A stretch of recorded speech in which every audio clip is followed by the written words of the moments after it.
मला आनंद काय वाटला की कमीत कमी गोकुळची व्हॅल्यू काय असेल त्या सर्वसामान्य कुटुंबाला कळली, प्रत्येक गावाकडे कळली, प्रत्येक मनुष्याला कळली आणि शेतकऱ्याला पण कळलं, बुद्धिजीवीला पण कळलं, लोकांना समजलं की गोकुळ काय आणि गोकुळची मलई काय.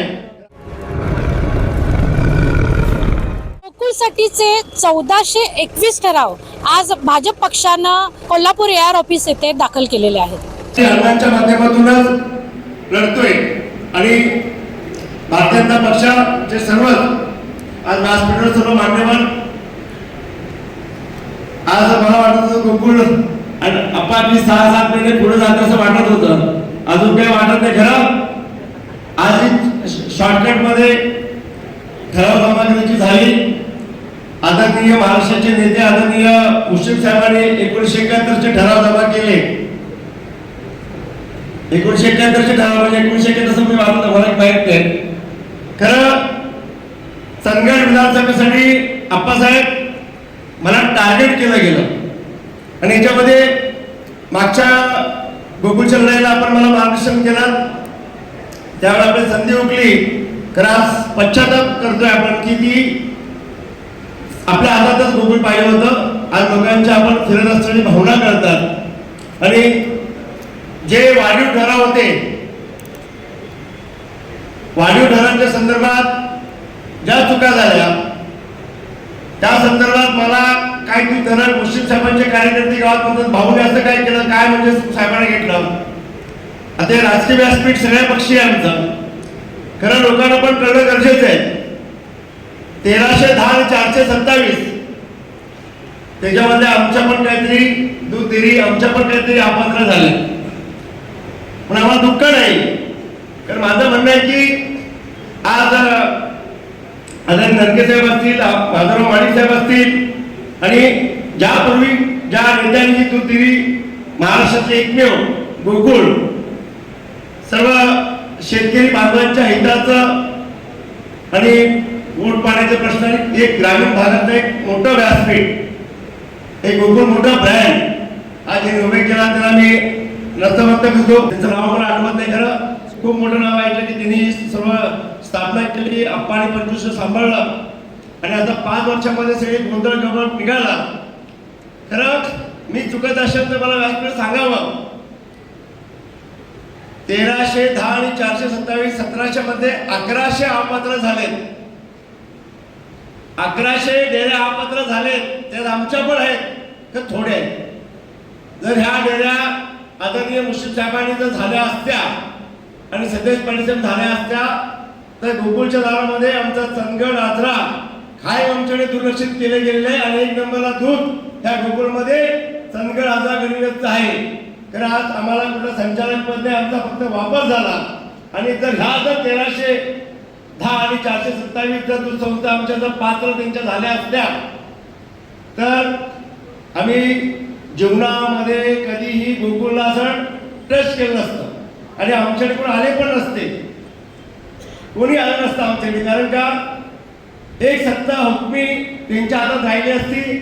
आप्पासाहेब आपण हे मान्य करायला लागेल आणि हे करत असते आपण प्रामाणिकपणे काम केले आणि हे होत असताना आपण सांगितलं की प्रशासन लावण्यामध्ये आम्ही सांगितलं.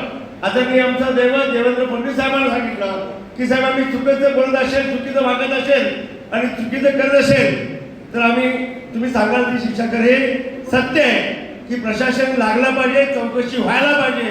कारण का ज्या माझा तर 6 वर्षाचा जन्म आहे, तर ज्या नेत्यांनी 40-50 वर्ष ह्या गोकुळसाठी कष्ट कमाल करून गोरगरीब जनतेने ही कष्ट उभे राहिलेली गोकुळ आहे ती चांगली टिकली पाहिजे, चांगली वाढली पाहिजे आणि सर्वसामान्य शेतकऱ्यांच्या वाट्याला त्यांच्या घामाचा कष्टाचा घास त्यांच्या वाट्याला यायलाच पाहिजे. ह्या गावाचं सांगितलंच आहे की आमच्याकडे परिस्थिती एवढीच आहे की आम्ही सकाळचा चारा आमच्या महिलावर्ग गोटा आणि शेण आणि फक्त ते शेतामध्ये वापर होतो आणि घामा कशाला आम्हाला काय भेटत नाहीये.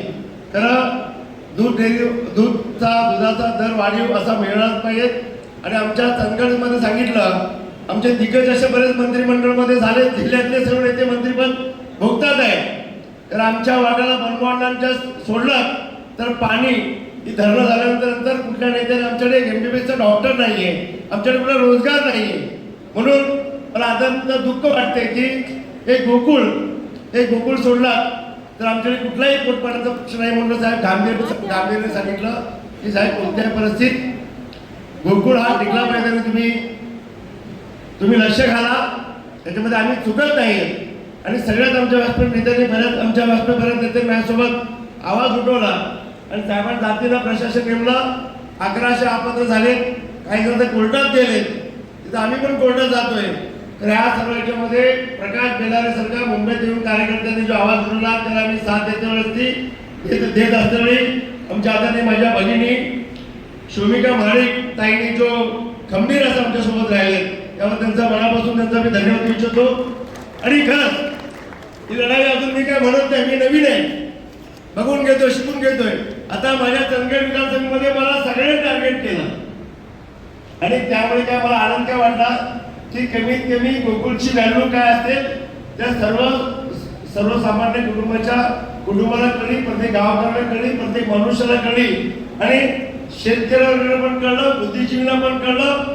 चांगल्या पत्रकार बांधवांनी चांगली माझी अतिशय बातम्या लावल्या, चांगल्या बातम्या युट्यूब चॅनल चांगले दिलं. चांगल्या बातम्या दिल्यामुळे लोकांना समजलं की गोकुळ काय आणि गोकुळची मलई काय. तर आपल्याला मलई पुढे जायचं नाही. आदरणीय राष्ट्रपती नेते, आदरणीय सर्वच दिग्गज आहेत, सर्व यांच्या महाराष्ट्र गोकुळची निवडणूक होती. मुश्रीफ साहेबांना तरी मी माझा वैयक्तिक विरोध असेलच, कारण ते बाहेर चुकले म्हणून त्यांना बोललो.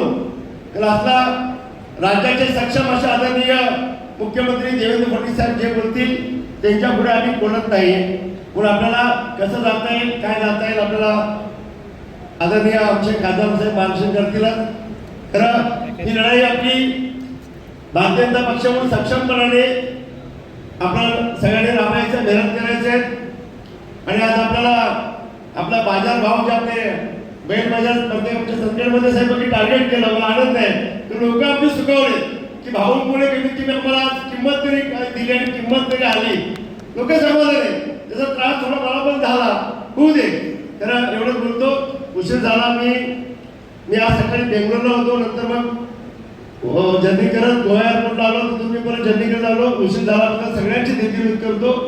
आणि मला वक्ता मी नाहीये, प्रवक्ता नाहीये, तर जिथे काम करायचं तो काम करतो. आणि एवढं सांगतो की अजून चांगलं काम करायचंय. गोकुळमध्ये आमचे उमेदवार डिक्लेअर होतील, आमची युती उमेदवार डिक्लेअर होतील. प्रामाणिकपणे आपल्याला सर्वांना मतदान करून विजय करायचा आहे हीच भावना. जनगर्जना लाईव्हसाठी लता पालकर, कोल्हापूर.